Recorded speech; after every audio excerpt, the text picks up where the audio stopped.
No Pai, do Filho e do Espírito Santo. Amém. Ave Maria, cheia de graça, o Senhor é convosco, bendita sois vós entre as mulheres, bendito é o fruto do vosso ventre, Jesus. Santa Maria, Mãe de Deus, rogai por nós, pecadores, agora e na hora de nossa morte. Amém.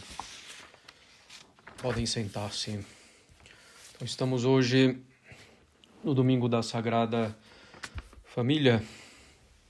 Gostaria então de dar alguns avisos antes do sermão. Lembramos primeiramente a modéstia no vestir para vir à Santa Missa. Falamos, claro, da decência nos trajes, cobrindo ombros, joelhos, tudo que se encontra entre eles, cobrindo joelhos em todas as posições, em pé, sentado, de joelhos, uma roupa que não seja apertada, colada ao corpo, nem transparente, e essa decência nos trajes, essa modéstia nos trajes, que é para a vida e não simplesmente limitada à igreja, à missa. É realmente para a vida. Mas lembramos também, dentro desse aspecto da modéstia nos trajes, o mínimo de formalidade nas roupas para vir à casa de Deus e à missa. Evitem-se, então, roupas relaxadas ou informais. Evitem-se, em particular, camiseta de malha pura e simples, roupas com coisas escritas, com um logo muito destacado de uma marca, com personagens de desenhos, filmes, etc. Isso vale também para as crianças, para habituá-las bem, para mostrar a importância do que é a casa de Deus e a Santa Missa. E no tempo de pandemia, o mesmo se aplica para máscaras. Evitem-se também roupas de equipes de qualquer modalidade esportiva e símbolos políticos. Lembramos também que observamos na capela o costume de os homens ficarem do lado da epístola, à direita de quem olha para o altar, e as mulheres do lado do evangelho, que se aplica também para namorados e noivos. As famílias podem sentar em qualquer local da capela. Continuamos ainda alertando para não nos esquecermos dos erros da direita, além dos erros da esquerda, essa direita que se desenvolve no Brasil e no mundo, essa direita que não tem o reinado social de Cristo como finalidade real. Essa direita eivada de liberalismo, já condenada pela Igreja, então essa direita eivada de liberalismo em seus princípios, em sua moral, em sua política, em seu entendimento do ser humano e da sociedade, eivada de liberalismo quanto à família. Essa direita que tem uma visão muito errada e distorcida do que é a verdadeira e boa liberdade, o que se manifesta nesses últimos tempos pela defesa de uma liberdade de expressão errada, quase absoluta, por exemplo. Essa direita é ligada também muito a esoterismos, a teorias alheias ao catolicismo, tal como uma visão simbólica do mundo, astrologia, camadas da personalidade. Permaneçamos, então, atentos, não compactuemos com um erro, nem mesmo para combater outros erros supostamente maiores. E atenção às paixões políticas que nos cegam, que nos tornam fanáticos, defensores de políticos e de suas posições. Caros católicos, hoje no rito romano tradicional é a festa da Sagrada Família, modelo para as famílias católicas. A família, formada pela união indissolúvel de um só homem e de uma só mulher, com os filhos que Deus quiser lhes dar, é a base da sociedade. Se a família, de um modo geral, vai bem, a sociedade vai bem, a igreja vai bem. Se a família vai mal, a sociedade vai mal, a igreja vai mal. Muito se fala, e com toda razão, com a sociedade atual, que o Estado, com suas leis atuais, tem se erguido praticamente como um inimigo da família. Vejam, o Estado em si não é o mal, é algo necessário, claro, nas suas devidas funções. Mas atualmente o Estado, com suas leis atuais, tem se erguido praticamente como inimigo da família. Isso se verifica com a lei do divórcio, permitindo novas uniões. Isso se verifica com a lei da união estável. Isso se verifica com o reconhecimento da união de pessoas do mesmo sexo. Isso se verifica com a aprovação do aborto, ainda que com algumas restrições, como ainda é o caso do Brasil. Isso se verifica também com o favorecimento da quebra da hierarquia familiar entre marido e mulher, entre pais e filhos. A sociedade, de um modo geral, com novelas, filmes, séries, músicas também, favorece muitíssimo a dissolução da família e a sua constituição verdadeira. A mentalidade reinante nas redes sociais faz o mesmo, contribuindo enormemente para essa dissolução. A falta de pudor e a impureza quase onipresentes em nossa sociedade contribuem também para a dissolução da família. Todavia, caros católicos, para além desses inimigos externos da família, às vezes bastante poderosos, é preciso olhar para um inimigo da família que é ainda mais perigoso. Trata-se do inimigo interno ou dos inimigos externos. Trata-se do amor próprio, do orgulho, do apego desordenado à própria vontade, por exemplo. Consideremos então rapidamente alguns desses inimigos internos do matrimônio. Se conseguirmos vencê-los em nossas famílias, conseguiremos com maior força vencer os inimigos externos e começar a mudar a nossa sociedade. Um inimigo interno importante, caros católicos, é a falta de vida de oração familiar. A união na oração é importante para unir as almas dos esposos e a alma dos pais e dos filhos. A oração em família é um esforço que vale a pena. Em nossa vida sacerdotal, vimos casais que estavam por um fio e que se sustentaram apenas pelo terço em família.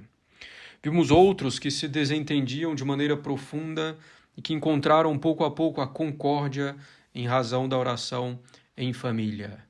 Vale a pena esse esforço entre marido e mulher e com os filhos, sobretudo na medida em que os filhos vão crescendo. Nem sempre é fácil, mas é preciso fazer esse esforço e os frutos são enormes. A oração em comum une as almas, desfaz muitos nós, muitas armadilhas espirituais postas pelo inimigo do gênero humano, o demônio. A oração em comum permite que se tenha uma visão sobrenatural dos problemas, permite que se procurem as soluções nas provações, nas cruzes, nos ensinamentos do Evangelho, que são os ensinamentos da Igreja. A perseverança na oração em família leva pouco a pouco a isso. Vale o esforço, caros católicos. Se não conseguem o terço, que seja outra oração, a oração do casal que temos no nosso livro de orações, que seja a ladainha do Sagrado Coração de Jesus, ou uma oração ainda mais simples e curta, mas que haja oração em família. Os membros da família não são meramente indivíduos soltos, mas são membros dessa sociedade que é a família e devem, portanto, rezar como sociedade, como família. Outro inimigo interno importante, caros católicos, é o espírito de concorrência que vem do orgulho, do amor próprio, da vaidade. Infelizmente, vemos cônjuges que, em vez de cooperarem, que em vez de se ajudarem seriamente, que em vez de tomarem os problemas e dificuldades do outro como sendo seus problemas e suas dificuldades, parecem sempre prontos a apontar os defeitos, a criticar, a corrigir bruscamente, a ironizar. Vivem em espírito de concorrência. Quem é melhor, quem faz melhor as coisas, quem faz mais, quem erra menos, quem tem mais defeitos e mais graves. Vive-se assim num espírito de disputa, o que prejudica cada um e prejudica a família como um todo. Casaram, uniram-se nessa união mais estreita possível entre humanos. União de corpo e de alma, união de vida. A sua esposa, homem, e o seu marido, mulher, é carne da sua carne, é osso dos seus ossos, é no fundo você mesmo. Por que esse espírito de competição, de disputa? Por que essa mesquinharia? Diante dos defeitos, em vez de reclamar pura e simplesmente, conversar, ajudar, ter paciência. Ajudem-se, cooperem profundamente. Esse outro é você mesmo, em certo sentido. E casaram-se para isso, para viverem como Cristo e a Igreja, para participar da união que existe entre Cristo e a Igreja. Por que então ficar com essas coisas tão pequenas, com essas disputas, como se fossem concorrentes e não bem sócios no matrimônio em vista do céu? Tornam-se às vezes concorrentes diante dos filhos, concorrentes na prática da religião, concorrentes na vida profissional. Ajudem-se, tenham amor um pelo outro, lembrem-se sempre do motivo pelo qual casaram. Ajudar um ao outro para que a família toda chegue ao céu. Atenção a essa mentalidade de disputa que facilmente pode entrar no seio da família.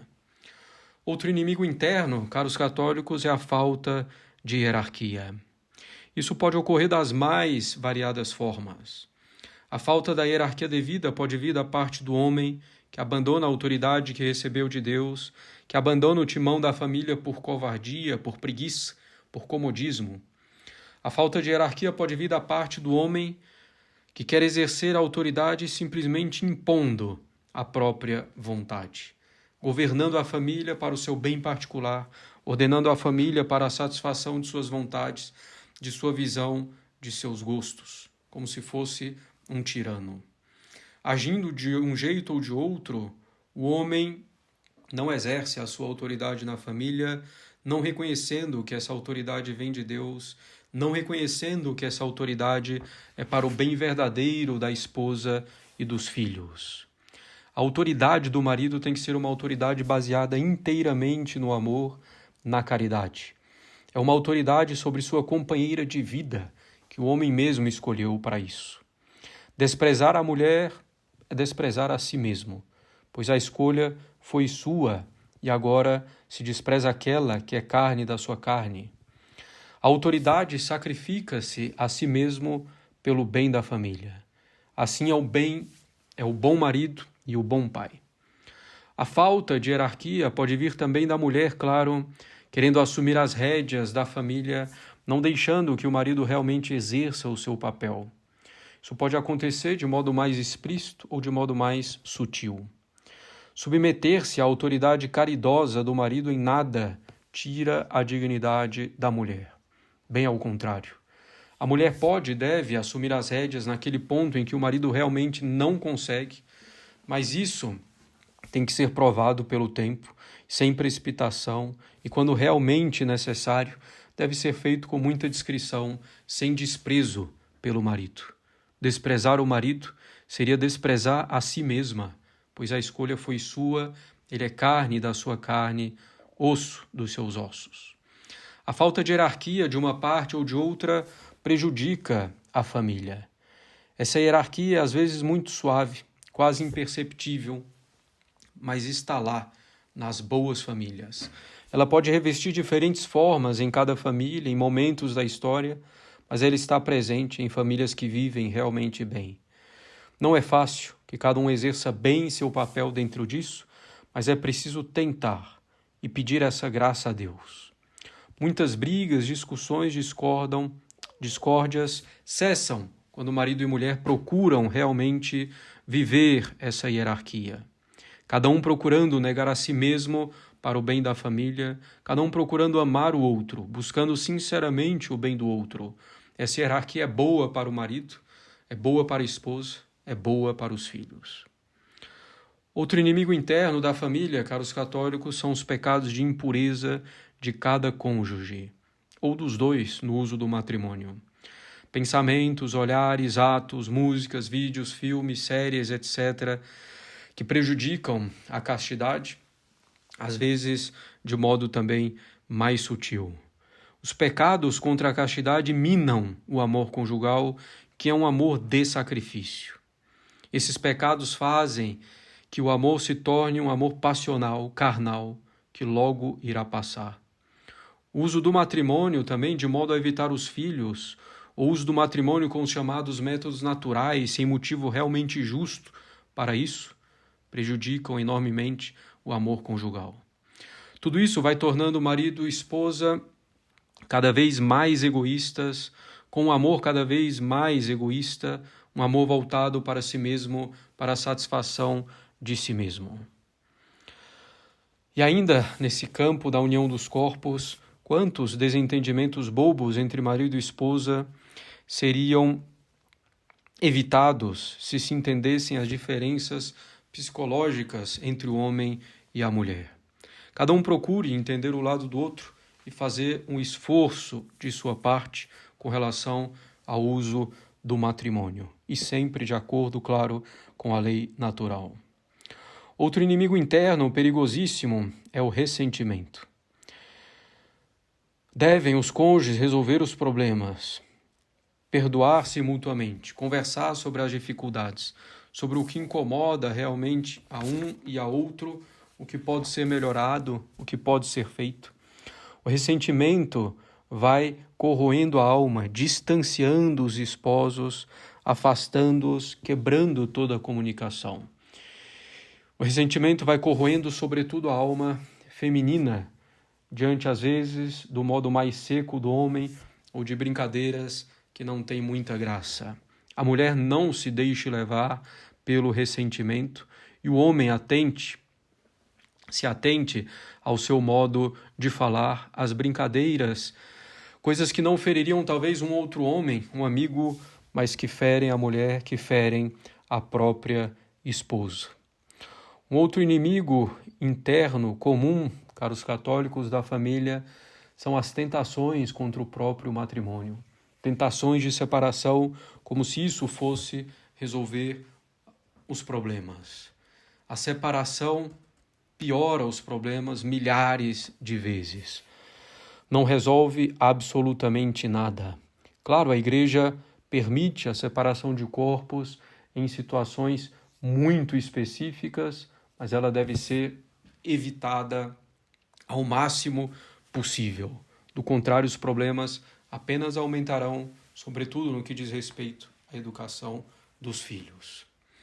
O inimigo interno mais perigoso, caros católicos, é mesmo o orgulho e o amor próprio. Que o marido queira tudo do seu jeito, que a esposa queira tudo do seu jeito. E daí vem reclamações, murmurações, brigas, discórdias. Esse amor próprio está muitas vezes travestido da melhor coisa para a família.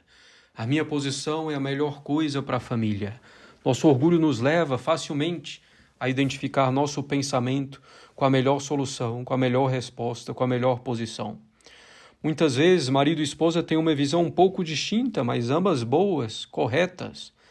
Cada um, porém, se apega de tal modo à sua oposição e opinião, pensando que é a melhor e ninguém cede, querendo que prevaleça o que cada um pensa ser o melhor, procurando esse melhor e não cedendo à posição do outro em nada, que também é boa, causam assim uma grande briga e uma confusão, buscando esse melhor, não alcançam nem sequer o bem que o outro propunha e o resultado é a confusão, o mal que reina na família. Nosso amor próprio, caros católicos, é sagaz. Ele procura inúmeros pretextos para prevalecer, inúmeras justificativas. Diante, caros católicos, de todos esses inimigos, nós citamos já um remédio comum, que é a oração em família, um remédio universal e tão necessário. Façam esse esforço e vale a pena. Mas é preciso, além dessa oração em comum, que cada um procure também ter vida de oração, procurar a união profunda com o nosso Senhor Jesus Cristo. Muitas vezes as famílias não caminham porque os cônjuges, marido e esposa, e o marido como chefe da família, como responsável pelo bem espiritual da família, não buscam, marido e esposa, realmente uma vida espiritual profunda, de união íntima com o nosso Senhor Jesus Cristo. Devem procurar isso, caros católicos, porque dessa busca é que vem também o florescimento de todas as outras virtudes, e dessas pequenas virtudes tão necessárias para a vida familiar. É um grande remédio e remédio universal. Um grande inimigo da família é que os cônjuges não procurem ter essa vida de união com o nosso Senhor Jesus Cristo. Procure então, caros católicos, a união de pensamento e a união de vontade, acomodando-se um ao outro, cedendo quando bom, quando necessário, fazendo a sua parte antes de exigir a parte do outro. Procurem a concórdia, conversem, sejam realmente amigos um do outro. O amor conjugal é um amor de verdadeira amizade, que quer realmente o bem do outro, que se manifesta para o outro de modo devido, que se sacrifica pelo bem do outro. Procurem a concórdia, conversem, sejam realmente amigos um do outro, procurem resolver as coisas.